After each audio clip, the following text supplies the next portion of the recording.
Baiklah, selanjutnya saya akan menjelaskan mengenai dependensi teori. Teori ketergantungan, di mana teori ketergantungan negara ini mengemukakan bahwa negara-negara berkembang ini tergantung pada negara-negara maju dalam hal perdagangan, investasi, dan teknologi. Negara-negara maju dianggap memiliki kekuatan superpower di bidang ekonomi dan politik yang lebih besar daripada negara berkembang, sehingga dapat memanipulasi ekonomi dunia sesuai kepentingan mereka sendiri. Negara-negara berkembang dianggap terjebak dalam peran sebagai penghasil bahan mentah atau sumber daya, sedangkan negara maju adalah menjadi penggerak daripada sumber daya atau menjadi penghasil produk jadi. Negara berkembang bergantung pada negara-negara maju untuk investasi, teknologi, dan market pasar untuk ekspor produk, untuk ekspor bahan mereka, dan dalam prosesnya mereka menjadi semakin tergantung dan rentan terhadap kebijakan dan kondisi ekonomi negara-negara maju. Dari tergantungan ini menunjukkan bahwa negara-negara berkembang sering terjebak dalam siklus ketergantungan yang sulit untuk ditembus. Mereka memerlukan teknologi dan investasi dari negara-negara maju untuk meningkatkan kemampuan industri dan ekonomi mereka. Namun, hal ini juga dapat menyebabkan mereka menjadi tergantung pada negara-negara maju dan rentan terhadap kebijakan-kebijakan dan kondisi ekonomi negara-negara maju.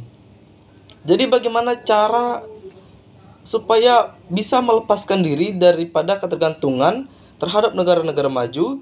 Di sini negara-negara berkembang perlu melakukan industrialisasi secara mandiri dan meninjau ulang kebijakan proteksi dan industri substitusi impor. Dan negara berkembang juga harus menerapkan kebijakan investasi yang menguntungkan negara sendiri tanpa menghilangkan keuntungan yang akan didapat oleh negara maju, sehingga negara maju tetap akan melakukan investasi dan negara kita bisa menuju negara yang lebih ekonominya yang lebih maju. Negara berkembang juga perlu meningkatkan investasi dalam riset dan pengembangan teknologi serta mendorong kolaborasi antara perguruan tinggi, lembaga penelitian, dan industri untuk mengembangkan teknologi yang dapat bersaing di pasar global. Selanjutnya yaitu ada teori pembangunan yang cocok untuk Indonesia.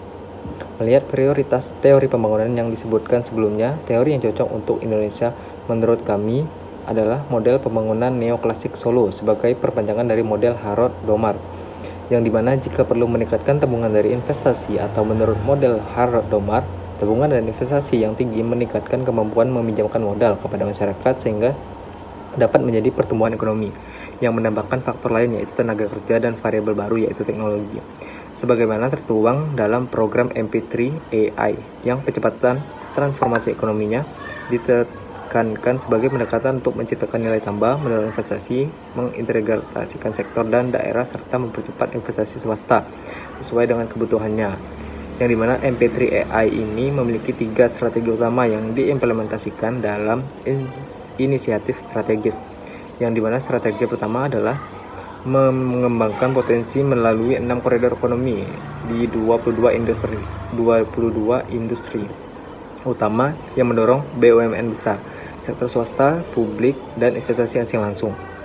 Dan juga strategi lainnya yaitu mendorong kinerja sektorial.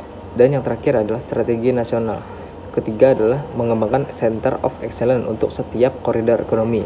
Dalam hal ini, pengembangan sumber daya manusia dan ilmu pengetahuan dan teknologi didorong sesuai dengan kebutuhan untuk meningkatkan daya asing berdasarkan teori Harrod Domar dan Solo, yang dimana Indonesia diharapkan untuk mampu mempercepat pembangunan melalui peningkatan investasi dan tabungan serta inovasi, teknologi, dan berbagai faktor lainnya. Hal ini tidak lepas dari pelajaran yang dipetik dari pengalaman negara maju dan negara berkembang lainnya. Apa yang harus dilakukan Indonesia agar tidak mengalami kerugian, kesalahan, dan juga kesalahan yang sama. Perkenalkan, nama saya Muhammad Anugrah. Di sini saya akan membahas terkait teori pembangunan atau disebut juga development theory. Nah, Teori pembangunan ini menyebutkan bahwa modal asing itu mengambil posisi yang banyak memberi manfaat kepada negara penerima modal, yang hampir seluruhnya negara-negara yang sedang berkembang, seperti Indonesia ini. Nah, datangnya modal asing ke suatu negara itu membuat negara tersebut juga mengalokasikan dananya yang terbatas untuk keperluan lain. Modal asing juga akan membuka lapangan pekerjaan yang baru. Dengan demikian, masalah pengangguran dapat teratasi dan para pekerja akan mendapatkan upah yang layak dan diharapkan dapat untuk menutupi keperluan hidupnya beserta keluarganya. Nah, kedatangan modal asing juga membawa teknologi baru, sehingga negara penerima modal mendapatkan teknologi baru tersebut. Tanpa disadari atau disengaja, ahli teknologi cepat atau lambat akan menguntungkan negara-negara berkembang. Datangnya modal asing juga membuka infrastruktur yang baru seperti jalan pelabuhan, jembatan, dan lapangan terbang. Infrastruktur ini dibangun oleh negara tuan rumah dengan pinjaman negara maju, dibangun oleh tuan rumah sendiri, atau dibangun oleh investor asing. Harus diakui, penambahan infrastruktur ini membawa peningkatan pembangunan ekonomi negara yang bersangkutan dengan adanya infrastruktur tersebut, perbaikan bidang transportasi, kesehatan, pendidikan, yang menguntungkan investor asing dan masyarakat lokal secara keseluruhan.